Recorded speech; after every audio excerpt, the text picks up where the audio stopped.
ng pinakamaraming himpilan at #1 na radio network ng bayan, RMN. Ito ang numero 1. RMN News Nationwide. RMN News Nationwide. Kasama ang KBP Golden Dove Best Newscaster, Weng de la Peña, at ang maasahang broadcaster, Buddy Oberas. RMN News Nationwide. RMN News Nationwide. Headlines. Sa RMN News Nationwide ngayong umaga, Pilipinas pasok sa top 5 deadliest countries para sa mga mamamahayag. Kanyang nanindigan pa rin kontra charter change sa Aquino administration. Provisional grant ng ERC pabor sa big-time power rate hike. Pinawawalang bisa sa Korte Suprema. EPIRA Law pinadedeklara ding labag sa saligang batas. Hindi man lang nag-imbestiga kung meron ba talagang totoong basihan na kailangan magtaas ng singilin. Mga may-ari ng pagawaan ng paputok binalaan ng DOJ kontra sa pagkuha ng mga minor de edad na manggagawa. LGU pinakikilos din laban sa child labor. Balitang negosyo, ilan pang supermarket sa Metro Manila pinagpapaliwanag ng DTI dahil sa mataas na presyo ng mga Noche Buena items. Sa ibayong dagat, sign language interpreter sa memorial service ng South African President Nelson Mandela ipinasok na sa mental hospital. RMN News Nationwide. Ikaw ba ay tutungo ng Cagayan de Oro? For the best hotel accommodation, stay at the VIP Hotel because you are a VIP. Ang pinakamalaking mga balita habang sa bawat Pilipino, saan man sa bansa. RMN News Nationwide. Buenos dias, Pilipinas. Umaga ng Biyernes na ngayon, Desyembre 20, 2013. Ito ang numero 1, RMN News Nationwide. Ako si Weng de la Peña. Mabuhay Pilipinas, si Buddy Oberas. Tayo po ay live na live sa DWDY 1107 RMN Kawayan, XBC 693 RMN Butuan, XPR 603 RMN Pagadian, at sa DYRI 792 RMN Ormoc. Live international via Ustream. Search for RMN Manila. WRMN New York, USA. Live rin tayo at sa lahat ng ating mga number 1 AM radio stations nationwide. RMN News Panahon. Ramdam na ba ang lamig? Asahan ho ang mahinang pag-ulan sa Metro Manila, Ilocos, Cordillera, Cagayan, Gitnang Luzon at Quezon. Ito ay dahil sa umiiral na northeast monsoon pa rin o amihan. Makakaras naman ho na bagyang maulap hanggang sa maulap na may pulo-pulong pag-ulan o pagkidlat pagkulog ang nalalabing bahagi naman ng bansa natin. Ayon sa Pag-asa, nataas pa rin ang gale warning sa baybayin ng Hilaga at Gitnang Luzon, ganyan din sa kanluran ng Katimugan Luzon dahil sa amihan kung saan maging katamtaman hanggang sa maalo naman ang karagatan.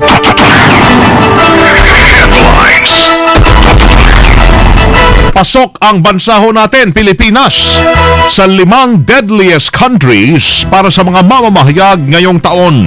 Batay sa pag-aaral ng Paris-based Press Freedom Watchdog na Reporters Without Borders, napanatili ho ng Syria at Somalia ang kanilang posisyon habang nadagdag naman sa listahan ng India at Pilipinas.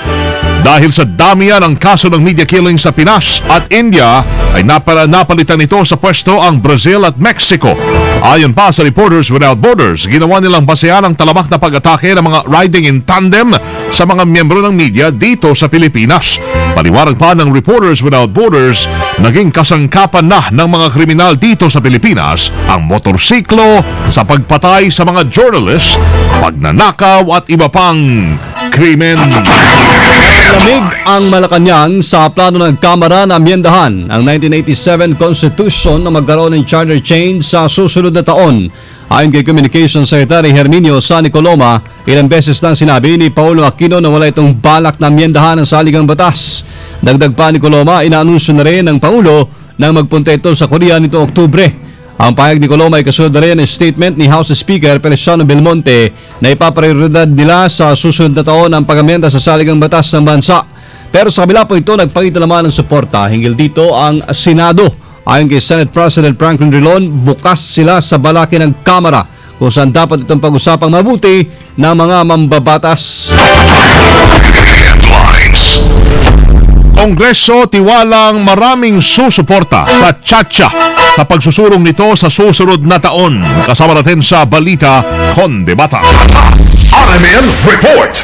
Ngayong nagbigay na ng posisyon si House Speaker Sonny Belmonte sa issue ng charter change ay tiyak na umano ang pag-ani ng suporta mula sa iba pang mga mambabatas. Paliwanag dito ni Iloilo Representative Jerry Treñas, sa kanyang palagay ay marami sa kanyang mga kasamahan ang pabor sa Chacha, lalo na't noon pa man ay mapanawagan na talaga para sa mga pag-amyenda sa saligang batas. Una nang tiniyak ni House Speaker Sonny Belmonte ng economic provision lamang ng saligang batas ang kanilang babaguhin. Kaugnay pa dito, inihalimbawa ni Treñas ang Vietnam na pagdating sa ganda ng takbo ng ekonomiya ay naungusan na ang Pilipinas. Kung ang ibang bansa niya ay binubuksan ang kanilang pinto sa foreign investments, ang Pilipinas naman ay nagpapatupad pa ng mahigpit na patakaran sa mga economic policies gaya ng foreign ownership sa mga negosyo at real estate. Kumpiyansa rin ng mambabatas na sa oras na masimulan na ng Kamara ang pagtalakay sa Chacha ay tiyak na makikita ni Pangulong Aquino ang mabuting idudulot nito at susuporta na rin dito. Kasama mo mula sa Kamara para sa DZXL 558, Konde Bata, Tatak RMN. Nationwide. Kasama humingi na po ng tulong sa korte ang ilang militanteng mambabatas para pigilan ang pagpapatupad ng big-time power rate hike ng Meralco. Kabilang sa managhain ng petition for certiorari laban sa dagdag singil sa Oriente ay sinabayan muna Representatives Nery Colmenares at Carlos Zarate, Gabriela Congresswoman Luz Ilagan, ACT Teachers Representative Antonio Tinio at Kabataan Party List Congressman Terry Ridon. Sa petisyon na ito, hiniling nila na magpalabas ang Supreme Court ng temporary restraining order laban sa power rate hike. Maliban dito, ayon kay Ilagan, sa interview ng RMN, hiniling din nila na magsagawa ng oral argument hinggil dito. Inihain sa Korte Suprema ay huwag munang i-implement itong gusto ng Meralcong pagtaas ng ating singilin sa kuryente. Dapat suspend muna dahil kailangan nating ungkatin talaga yung punot dulo kung bakit bigla sabay-sabay na nagkaroon ng pagtigil ng operation nitong ating source ng kuryente, yung Malampaya. Gusto rin nilang ideklara ng SC na null and void o wala pong bisa ang provisional grant na binigay ng Energy Regulatory Commission pabor sa power rate hike dahil sa kakulangan umano ng due process. At kasabay ito'y nanawagan din ang mga militanteng kongresista na ideklarang labag sa batas ang IPIRA law. At ito pang ERC, ito naman yung ahensya ng gobyerno na dapat tumitingin kung dapat bang mangyari ito, yung pagpataas, at dapat nga sila ang nagpoprotekta sa interes ng mamamayan ay pumayag. Hindi man lang nagtanong, hindi man lang nag-imbestiga kung meron ba talagang totoong basihan na kailangan magtaas ng singilin. Si Gabriela Women's Party List Congressman or Congresswoman Luz Ilagan sa interview ng RMN. Mahaharap sa mabigat na parusa ang sinumang mapapatunayang nag-eempleyo ng mga bata sa mga pabrika ng paputok. Ito ang ibinabala ni Justice Secretary Leila de Lima, lalo na ngayong papalapit na naman ang bagong taon kung saan maraming pabrika ng paputok ang nasasangkot sa sunog. Kaulan niyan, hinikayat naman ng Interagency Council Against Trafficking ng DOJ ang mga pamahalaang lokal na magpatupad ng panuntunang titiyak na walang batang maabuso bilang manggagawa sa mga pabrika ng paputok. Binigyan din naman ni de Lima na siyang chairperson ng IACAT ang kahalagahan naman ng papel ng local government unit sa pagmonitor sa mga insidente ng child labor. Sa huling tala ng International Labor Organization Act of 2012, 168 milyong kabataan sa pagitan ng edad 5 hanggang 17 anyos ang biktima ng child labor o katumbasyan ng isa sa bawat 10 na kabuang populasyon ng kabataan sa buong mundo. UN Secretary General, mga kasama, 3 araw na mananatili sa Pilipinas. Kasama natin sa balita, Deo de Guzman. RMN Report! Darating ngayong araw na ito si United Nations Secretary General Ban Ki-moon at lalabas ito sa Ninoy Aquino International Airport Terminal 1. Pero bukas pa dadalaw si Secretary General Ban sa Palasyo ng Malacanang para magkaroon ng courtesy call kay Pangulong Ninoy Aquino. Sa hapon naman ay tutulak si Ban sa Tacloban City para inspeksyonin ang ginagawang relief operations ng United Nations sa mga nasalantang lugar ng Bagyong Yolanda. Sa huling araw naman ni Ban sa linggo ay magkakaroon ito ng joint press conference kasama si Foreign Affairs Secretary Albert Del Rosario. Samantala, malaki naman ang posibilidad na pupunta si Pangulong Ninoy Aquino sa Tacloban City, Zamboanga City at Compostela Valley sa darating na linggo. Kasama mo sa Palasyo ng Malacanang para sa DZXL 558, Deo de Guzman, Tatak RMN. Mas malaking budget naman para sa LGU iginiit ng isang senador. Kasama natin sa balita si Grace Mariano. RMN Report! Iginiit ni Senator Aquilino Coco Pimentel III na ang kanyang panukalang bigger pie, bigger slice na naglalayong mapalaki pa ang share ng local government units o LGU mula sa buwis na nakukuha ng pamahalaan. Target ng Senate Bill No. 2045 na amyenda ng Local Government Code of 1991, partikular ang mga probisyon kung saan kinukuha ang pondo para sa LGU tulad ng national taxes, customs collections, tariffs, fees and charges, pati ang value-added tax. Ayon kay Pimentel, dapat itaas na sa 50% ang ngayon ay 40% na share ng mga LGU sa nabanggit na mga buwis. Punto ni Pimentel, ang mga LGUs ang frontliners o nangunguna sa pagkakaloob ng government services at ito din ang direktang kumikilos para maisakatuparan ang mga programa ng pamahalaan sa health sector, agriculture, social services, tourism, environment and natural resources, pati sa public fiscal management at iba pa. Katwiran ni Pimentel, sa dami ng mandato ng LGUs ay hindi na sumasapat ang kasalukuyang resources nito kaya dapat lang na madagdagan na ang pondong nakalaan para dito. Kasama mo sa Senado, Grace Mariano, Tatak RMN. Bagong helicopter ng Philippine Navy inspeksyonin pa lamang ni Pangulong Noy. Kasama natin sa balita, Rhea Mamogay. Report! Ng inspeksyonin ni Pangulong Ninoy ang tatlong mga bagong Agosta helicopter ng Philippine Navy. Ang pag-iinspeksyon gagawin ng Pangulo ay kaugnay sa ika-78 taong anibersaryo ng Armed Forces of the Philippines ngayong araw. Ayon kay AFP-CIO Chief Lieutenant Colonel Ramon Sigala, ang tatlong AW109 Power helicopters na ito ay nakaparada ngayon sa grandstand ng Campo Aguinaldo kung saan isasagawa ang programa para sa kanilang anibersaryo. Ang tatlong bagong helicopter na ito ay gagamitin naman sa mga naval operations katulad ng economic zone protections, surface surveillance, search and rescue and maritime security operations. Nagkakahalaga naman ito ng 1.35 billion pesos habang sa mga susunod na taon ay i-deliver na rin ang dalawang biniling aircraft ng AFP na may contract price na 850.91 million pesos. Kasama mo sa Campo Aguinaldo para sa DZXL 558, Rhea Mamogay, Tatak RMN. Meron pong isang batch ng stranded OFW sa Syria darating ngayong araw. May report. Kasama natin sa balita si Joy Sadra. Report! 22 pang OFW sa naiipit sa kaguluhan sa Syria ang makakauwi na ng bansa matapos maitawid sa Lebanon. Alas 3:15 mamayang hapon dadating ang naturang OFW sakay ng Saudi Airlines. Agad namang idadiretso sa OWA Center sa Pasay City ang repatriates na walang susundo kamag-anak. Patuloy namang pinuproseso ng Philippine Embassy sa Damascus at Beirut ang exit visa ng iba pang natitirang stranded OFW sa Syria. Kasama mo sa Naiya Joyce Adra, Tatak RMN. RMN News.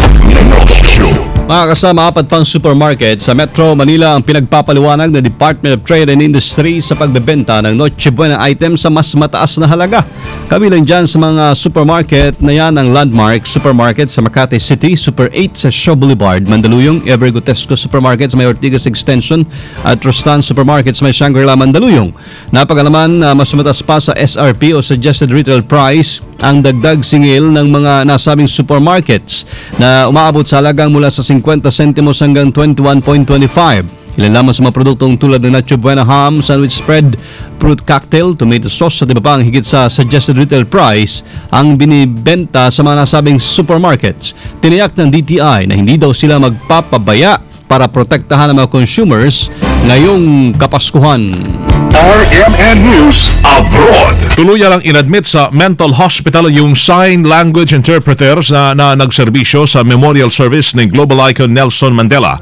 Mismo ang may bahay ni Thamsamwa Janji na si Jiwe ang nagdala nito sa ospital para ipa-check up sana, pero tuluyan ho itong pinasok at inadmit. Matatandaan ng tuklasang may saltiko ang interpreter matapos atakihin ng schizophrenia dahil nakakita raw ito ng mga anghel sa stadium at nakaririnig ho ng mga boses. Patuloy namang humihingi ng paumanhin ang South African government sa mga nangyari insidente dahil nakipag-usap pa ang kontrobersyal na baliw ay dun ho sa mga world leaders.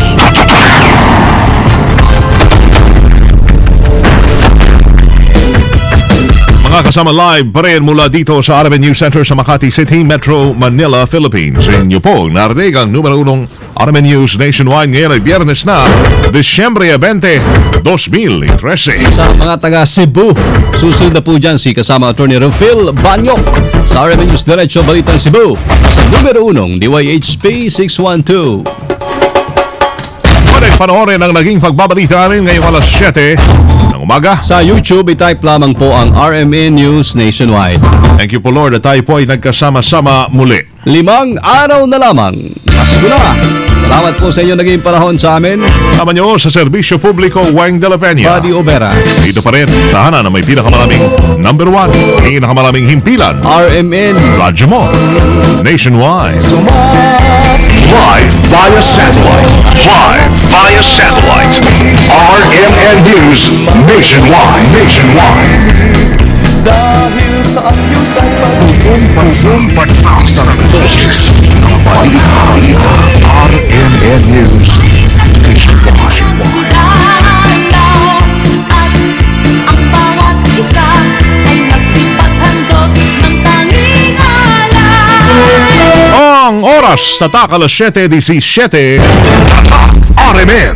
That time check was brought to you by Columbia. Maligayang Pasko mula sa Columbia International Food Products. John Lloyd, bibigyan kita ng isang kahilingan. Gusto ko kalusugan habang buhay. Ay, teka, masarap maging mayaman eh. Pero, importante ang kalusugan. Sumali ka na lang sa Yaman sa Kalusugan raffle promo ng Unilab. Sa bawat 50 pesos worth ng Unilab products tulad ng BioFlu at Enervon, pwedeng manalo ng 10,000 pesos sa monthly draw at 1 million pesos sa grand draw. Mayaman ka na? Malusog ka pa! Phenylephrine HCl Chlorpheniramine Maleate Paracetamol is the generic name of BioFlu. Multivitamins is the generic name